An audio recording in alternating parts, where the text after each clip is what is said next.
पिछले हफ्ते में और क्या क्या हुआ उसके ऊपर बात। रॉक हट गया ना फिर अब इस बार न्यूज़ आई रॉक हट गया। गैल गडोट भी हट गई। नहीं गैल गडोट गैल गैडोट को लेके कोई भी कंफर्मेशन नहीं है। जनवरी में अभी बहुत बहुत थोड़े से दिन में अपने को पता लग जाएगा।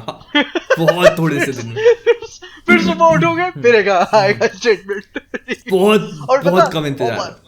भाई जेम्स गन को देखियो, जब कोई एक्टर सेलिब्रिटी आता है कितनी तेजी से डैमेज कंट्रोल की तरफ भागता है बंदा यार, कितनी तेजी से भागता है डैमेज कंट्रोल की तरफ। मतलब अबे भाई ट्वीट के नीचे रिप्लाई सुन ना भाई, पैटी जेनकिंस से किया नीचे रिप्लाई, फिर बाद में भाई सुपरमैन का किया फिर रिप्लाई, वो भी कई सारी स्ट्रीट्स तो इन्फॉर्मेशन इज की ना, तुम कुछ नहीं बोल रहे हो। ड्वेन जॉनसन के लिए भी उसको भी बैक किया, फिर बाद में रे फिशर को उसको भी बैक किया कि भाई मेरे ट्वीट्स डिलीट हो जाते हैं, हरामी समझा कर बातों को। एक्चुअली क्या है ना, उसके लिए करना बहुत जरूरी है because he does not want to come out as an asshole, जो अभी फिलहाल के लिए पूरा का पूरा वार्नर ब्रदर्स और डीसी लोगों के सामने आता है, तो वो उस परसेप्शन, उस इमेज को चेंज करना चाहता है। वो वही परसेप्शन है कि जो वार्नर ब्रदर्स डीसी है ना, वो फैंस की सुनती नहीं। हाँ, ये परसेप्शन।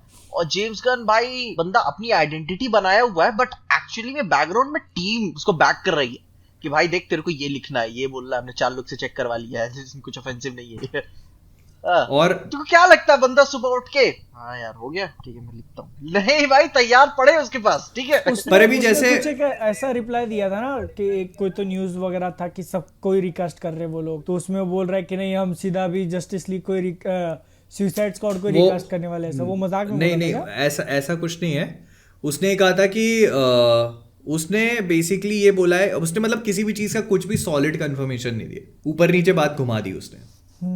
तो अभी उससे किसी ने ये पूछा था कि आप जो है मतलब ये जो क्रिएटिव डिसीजन इतने आप ले तो रहे हो, लेकिन अगर हम अभी तक जितना भी रिकॉर्ड देखा है तो उसमें ऐसा हुआ है कि वार्नर ब्रदर्स के कई डायरेक्टर्स लेते हैं, लेकिन फिर उनके हेड्स जो है स्टूडियोज को चेंज कर देता है। तो उसने कहा कि इसको कोई चेंज नहीं करेगा because we are the studio.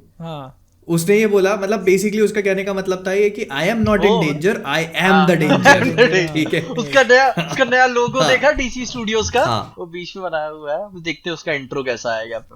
उसने कहा कि no one comes knocking at my door. तो हाँ मतलब वो डीसी स्टूडियोज का प्रेसिडेंट है भाई, उसके ऊपर अब सीधा ज़ास्लाव ही बैठा हुआ है और कोई तो हाथ नहीं कर सकता उसके ऊपर। भाई ज़ास्लाव को बाकी सब चीजें भी तो संभाल, हाँ नहीं करना है, अगर पैसा कमा रही है, लोग पसंद कर रहे हैं, ठीक है जाओ। नहीं, अगर वो जो प्लान बनाता है वो अगर ज़ास्लाव को पसंद आया, जो उसका विजन है कि अपने को मतलब cinema experience larger than life present करना है और उसके इनका मैच हो गया, तो फिर वो बोलेगा भाई तू बना। जैसे उसने अभी बोला था ना ये कि उससे किसी ने पूछा था कि क्या मतलब इंस्पिरेशन रहेगा, तो जस्टिस लीग अनलिमिटेड और यंग जस्टिस 2 एनिमेटेड शोज का उसने नाम लिया था।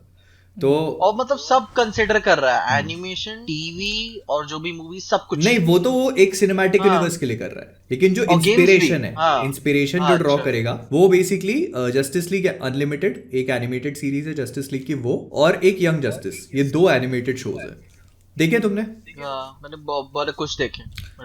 तो तुम अगर यंग जस्टिस देखते हो तो मेरे ख्याल से वो प्रोबेबली डीसी का सबसे बेस्ट एनिमेटेड शो है, and it has no Batman, no Superman, no Wonder Woman, सिर्फ और सिर्फ जो इनके साइड किक्स है उनके ऊपर बना हुआ है। वो इतना बेहतरीन है भाई, वो उसके शुरू के 2-3 सीजन तो बहुत अच्छे हैं, तो वो काफी अच्छा है। जस्टिस लीग अनलिमिटेड बहुत पहले आया करता था, तो वो भी मतलब अपने टाइम से बहुत आगे का शो था, तो वो भी काफी अच्छा था। तो मतलब अगर उससे इंस्पिरेशन ड्रॉ कर रहा है तो मतलब है, पोटेंशियल है उसमें, नो डाउट।